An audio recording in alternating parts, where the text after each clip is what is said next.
Hey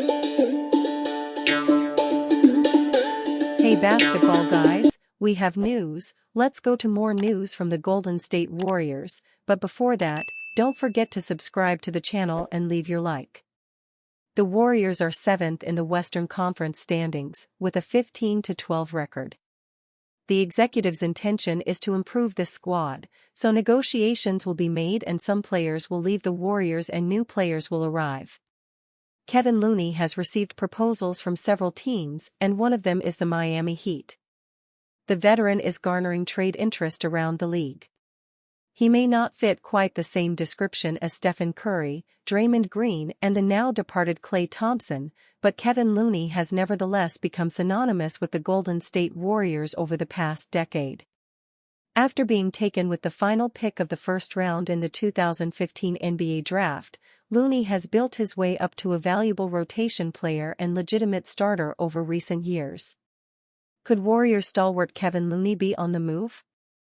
Following a disappointing 2023-24 season, Looney's future with the franchise was in serious question before Golden State picked up the $8 million team option on the final year of his 3-year contract. Having shed some weight and put extensive work in over the offseason, Looney has returned as the impactful player the Warriors know and love. He once again sits as one of the NBA's best rebounders this season, including leading the league in offensive rebounds per 100 possessions.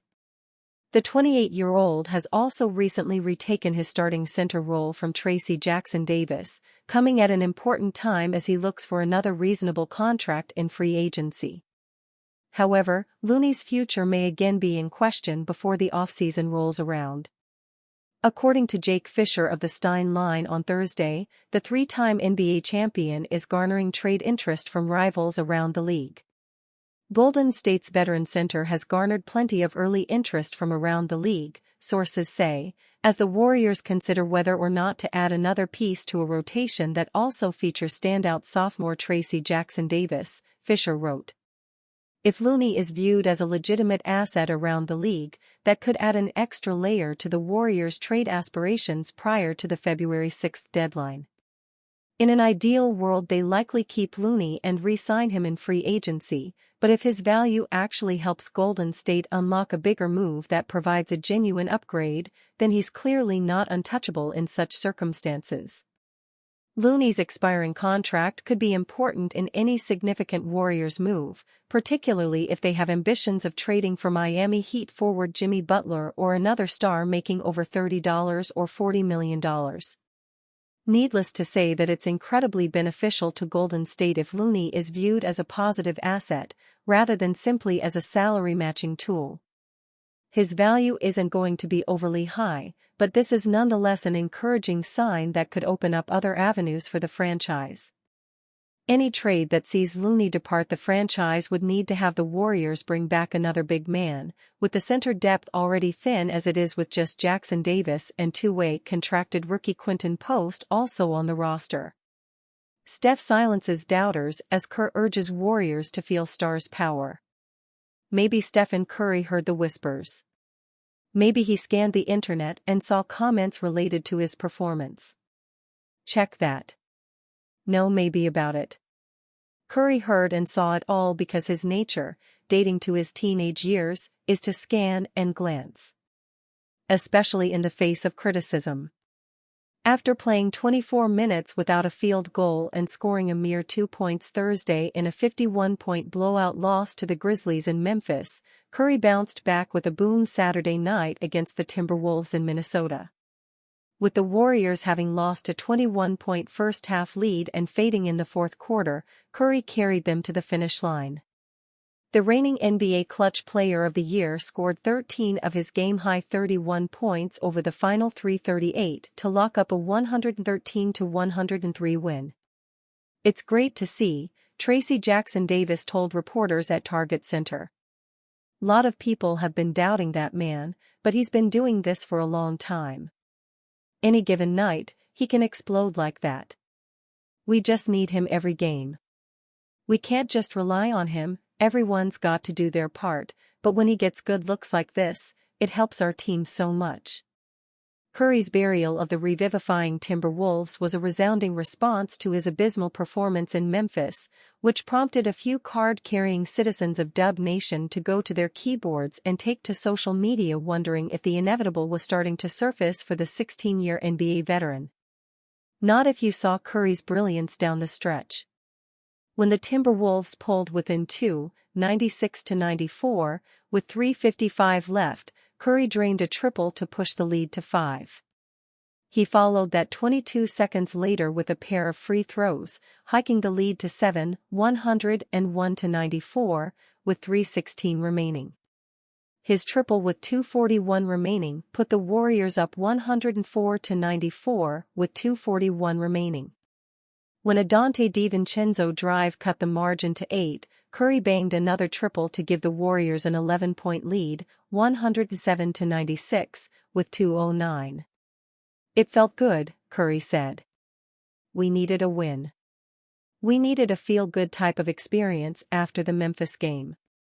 Andrew Wiggins and Gary Payton too made key plays down the stretch, but most everything the Warriors did well down the stretch was either courtesy of Curry or a benefit of his presence. Coach Steve Kerr has seen it before and made it emphatically clear that he wants everyone on the team, particularly the young players, to understand the power of Curry, and that he still has what it takes to be the hub of a potent offense. "I love the possession where Steph got off the ball and we went swing," Kerr said. He threw it to either Tracy, Jackson Davis, or Gary in the pocket, swing it to Wiggs, Wiggs swings it to Dennis, Schroeder, and it comes back to Steph. That's the game right there. And that's what we're trying to impart on our young players. We have Steph Curry on our team. So, pass the ball. Move the ball. And if Steph gets off it early because he's gained an advantage, now the defense is scrambling."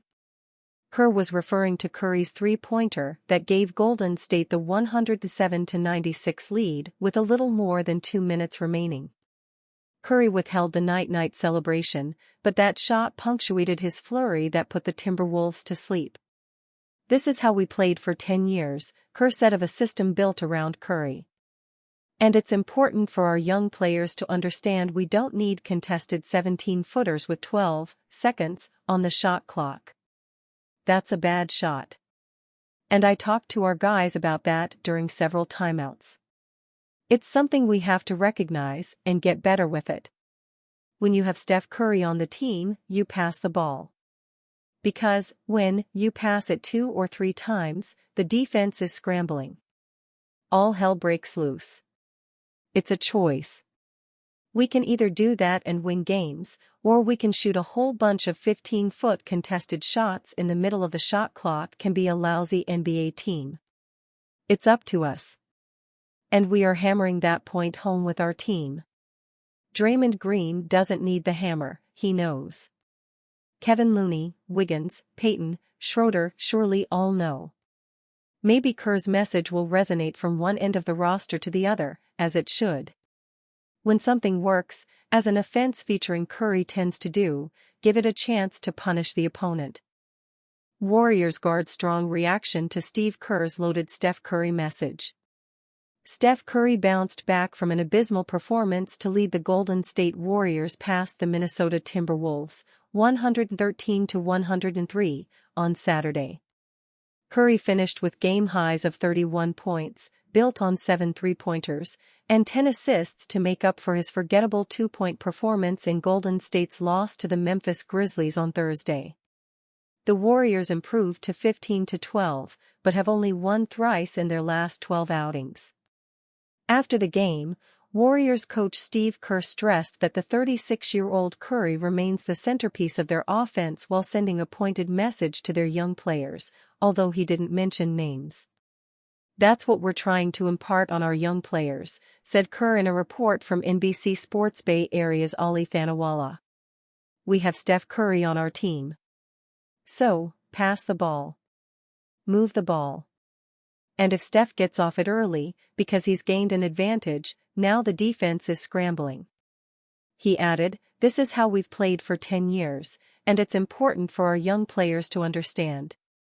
When told about Kerr's strong remarks, Warriors guard Brandon Podziemski simply shrugged them off. "I don't really think, I just play," said the 21-year-old in the same report. "When I'm out there and I'm open, I shoot it. If not, I make a play. I don't really look too much into it. I know we have Steph Curry on the court and if he's open, I'm going to throw the ball to him. I don't really look too deep into those messages."